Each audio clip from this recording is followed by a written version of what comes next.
Hello दोस्तों, कैसे हैं आप सब। ये कहानी पूरी सुनिएगा, आपको बहुत पसंद आएगी। मेरा नाम अवनी है। मैं अभी 20 साल की हूँ। मेरी माँ एक बहुत प्यारी महिला थी। वो घर को हमेशा हंसी खुशी से भर रखती थी। लेकिन जब मैं 10 साल की थी तब एक हादसे में वह हमें छोड़कर चली गई। उस दिन के बाद घर में जैसे सन्नाटा छा गया।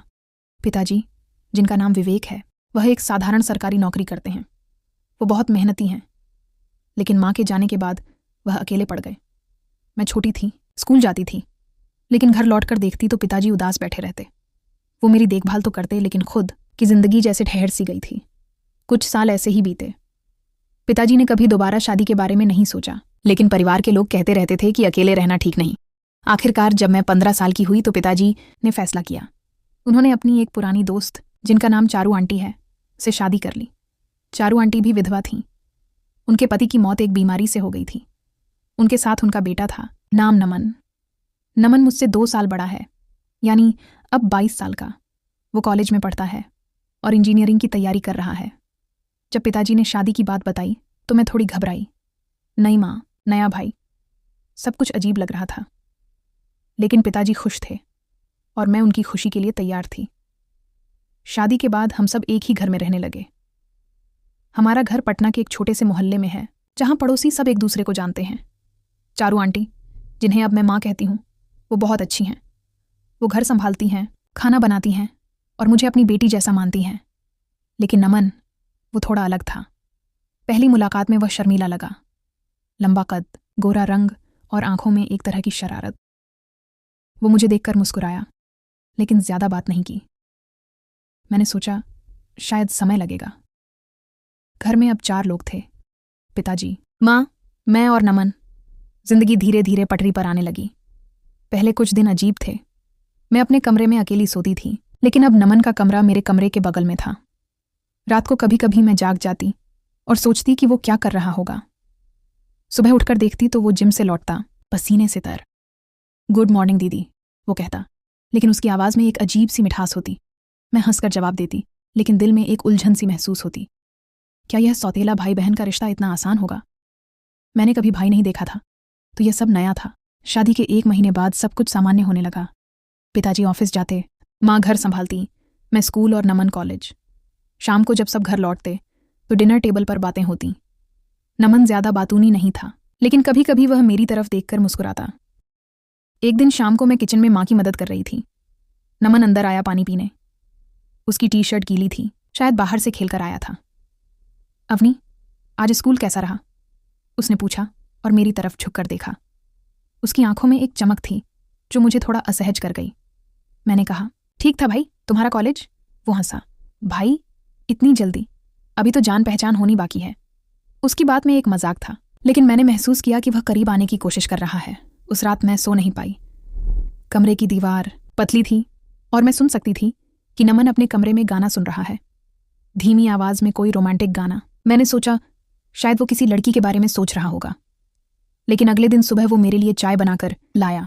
दीदी, ये लो, माँ ने कहा है कि तुम्हें सुबह चाय पीनी चाहिए। मैंने चाय ली और उसकी उंगलियां मेरी उंगलियों से छू गईं। एक पल के लिए दिल धड़का, लेकिन मैंने खुद को संभाला। यह तो सामान्य है, मैंने सोचा। भाई बहन में ऐसा होता है। धीरे धीरे हमारी बातें बढ़ने लगीं। शाम को वो मुझे होमवर्क में मदद करता। वो मैथ्स में अच्छा था और मैं कमजोर। वो मेरे बगल में बैठता, किताब खोलकर समझाता। उसकी सांस मेरे कंधे पर लगती और मैं थोड़ा पीछे हट जाती। क्या हुआ अवनी, डर रही हो? वो मजाक करता। मैं हंसती, नहीं, बस ऐसे ही। लेकिन अंदर से एक अजीब सी घबराहट होती। वो इतना केयरिंग था, जैसे कोई दोस्त। एक दिन बारिश हो रही थी। मैं स्कूल से भीग कर लौटी। नमन ने मुझे देखा और तुरंत तौलिया ला कर दिया। जल्दी बदल लो, नहीं तो सर्दी लग जाएगी। वो मेरे कमरे के बाहर खड़ा रहा, जैसे इंतजार कर रहा हो। मैंने कपड़े बदले और बाहर आई तो वो मुस्कुराया। अब ठीक लग रही हो। उसकी तारीफ में एक गहराई थी जो मुझे सोचने पर मजबूर कर देती। समय बीतता गया। अब हम घर में ज्यादा समय साथ बिताते। रविवार को हम सब मिलकर फिल्म देखते। नमन हमेशा मेरे बगल में बैठता। पॉपकॉर्न का बाउल हमारे बीच होता और कभी कभी हमारी उंगलियां टकराती। फिल्म में अगर कोई रोमांटिक सीन आता तो वो मेरी तरफ देखता, जैसे कुछ कहना चाहता हो, लेकिन वो चुप रहता। एक दिन हम बाजार गए शॉपिंग करने। माँ और पिताजी आगे थे, हम पीछे। नमन ने मेरा हाथ पकड़ा। सड़क क्रॉस करनी है, ध्यान से। उसका स्पर्श गर्म था और मैंने हाथ छुड़ाने की कोशिश नहीं की। बाजार में वो मेरे लिए एक ब्रेसलेट खरीदा। यह तुम्हारे लिए दीदी, राखी के लिए प्रैक्टिस। वो हंसा, लेकिन उसकी आंखों में एक चमक थी। राखी का नाम सुनकर मैं चौंकी। राखी का त्योहार आने वाला था। मैंने कभी भाई को राखी नहीं बांधी थी। नमन ने कहा, इस बार तुम मुझे बांधोगी, मैं तुम्हारा भाई हूं ना। लेकिन उसकी आवाज़ में एक सवाल था, जैसे वो खुद को मनाना चाहता हो। उस रात मैं सोचती रही, क्या वो सच में भाई जैसा फील करता है या कुछ और। अगले दिन सुबह वो जिम से लौटा और मुझे देखकर रुका। अवनी, आज शाम को पार्क चलें, बातें करेंगे। मैंने हामी भरी। पार्क में हम बेंच पर बैठे। वो मेरी जिंदगी के बारे में पूछता रहा, मेरे सपनों के बारे में। उसकी आंखें मेरी आंखों में झांकती रहीं। हवा में एक ठंडक थी और वो मेरे करीब सरक आया। ठंड लग रही है? उसने पूछा। मैंने ना कहा, लेकिन दिल तेज धड़क रहा था। घर लौटकर मैंने डायरी में लिखा, नमन इतना अच्छा है, लेकिन कभी कभी लगता है जैसे वह कुछ छिपा रहा हो। माँ ने एक दिन कहा, नमन तुम्हें बहुत मानता है अवनी। वो कहता है कि तुम उसकी बहन हो। लेकिन मैंने देखा कि नमन रात को मेरे कमरे के बाहर खड़ा होता, जैसे सुन रहा हो। क्या वो अकेला महसूस करता है?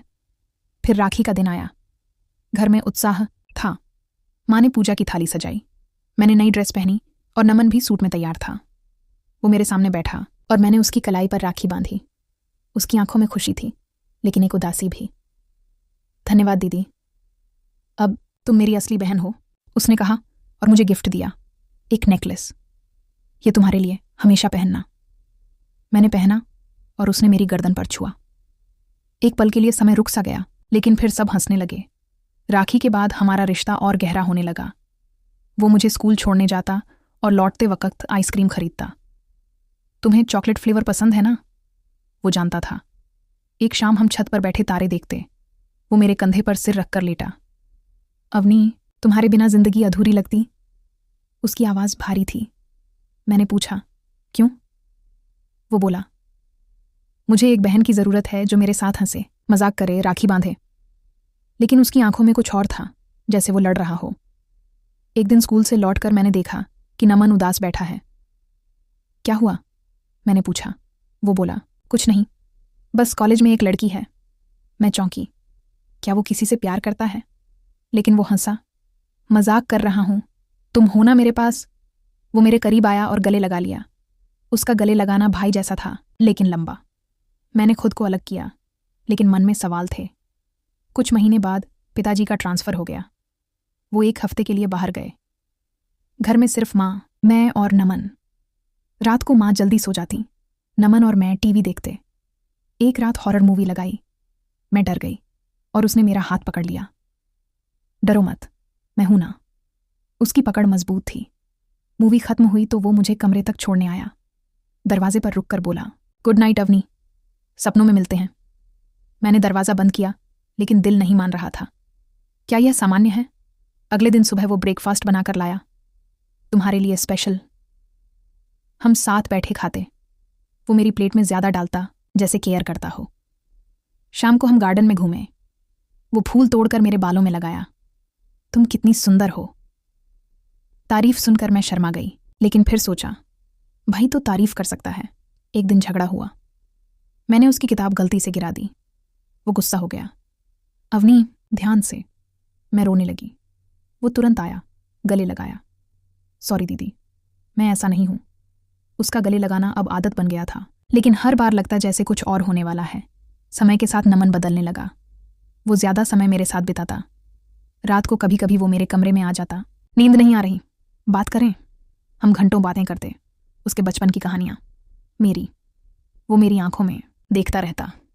एक रात बिजली चली गई। अंधेरा था। वो कैंडल लेकर आया। डरो मत। हम फर्श पर बैठे। उसने मेरा हाथ पकड़ा और चुपचाप बैठे रहे। हवा में एक सन्नाटा था, लेकिन दिल की धड़कन तेज। अगले दिन वह बीमार पड़ गया। मैंने उसकी देखभाल की, सर पर पट्टी रखी, दवा दी। वो मेरी तरफ देखता। तुम बेस्ट सिस्टर हो अवनी। लेकिन उसकी मुस्कान में कुछ छिपा था। स्वस्थ होने पर वो मुझे घुमाने ले गया बाइक पर। मैं पीछे बैठी, उसकी कमर पकड़ी। हवा में बाल उड़ रहे थे। तुम्हें मज़ा आ रहा है? वो चिल्लाया। हाँ, बहुत। फिर 1 साल बीत गया। अब हम अविभाज्य थे, लेकिन नमन में एक बदलाव आया। वह कहता, अवनी, मुझे एक असली बहन चाहिए जो मेरे साथ हंसे, खेले, राखी बांधे, मजाक करे। मैं समझ गई, वो अकेला था। एक दिन वो रो पड़ा मेरे पास। माँ के अलावा कोई नहीं था, अब तुम हो। मैंने उसे गले लगाया। मैं हूं ना। लेकिन बीच बीच में वो करीब आता, जैसे कुछ कहना चाहता। एक शाम छत पर, अवनी, अगर हम सौतेले ना होते। वो रुक गया। मैंने कहा, क्या? वह हंसा, कुछ नहीं, बस ऐसे ही। आखिरकार दिवाली आई, घर सजा। नमन ने कहा, इस बार हम भाई बहन की तरह मनाएंगे। हमने पटाखे फोड़े, हंसे। रात को वो मेरे पास आया। अवनी, तुम मेरी असली बहन बन जाओगी? मैंने हाँ कहा। उसने एक राखी जैसा ब्रेसलेट पहनाया। अब हम सच्चे भाई बहन हैं। नमन को बहन की जरूरत थी। हंसी, मजाक, राखी, वो सब, और मैंने उसे वो दिया। हमारा रिश्ता अब पवित्र था, कोई उलझन नहीं। जिंदगी खुशहाल हो गई। तो दोस्तों, यह थी अवनी और नमन की कहानी। एक ऐसा रिश्ता जो सौतेलेपन से शुरू हुआ और सच्चे भाई बहन के प्यार तक पहुंचा। जिंदगी में कई बार रिश्ते हमें उलझन में डालते हैं, लेकिन प्यार और विश्वास हर सवाल का जवाब बन जाता है। उम्मीद है यह कहानी आपके दिल को छू गई होगी। अगर आपको यह कहानी पसंद आई तो प्लीज़ हमारे चैनल को सब्सक्राइब करें, वीडियो को लाइक करें, अपने दोस्तों और परिवार के साथ शेयर करें और नीचे कमेंट में बताएं कि इस कहानी का आपका फेवरेट हिस्सा कौन सा था। आपका एक कमेंट और लाइक हमारे लिए बहुत मायने रखता है। अगली कहानी तक अपने दिल में प्यार और भरोसा बनाए रखें। मिलते हैं जल्द ही एक नई कहानी के साथ। तब तक ख्याल रखें। हाँ, बेल आइकन दबाना ना भूलें।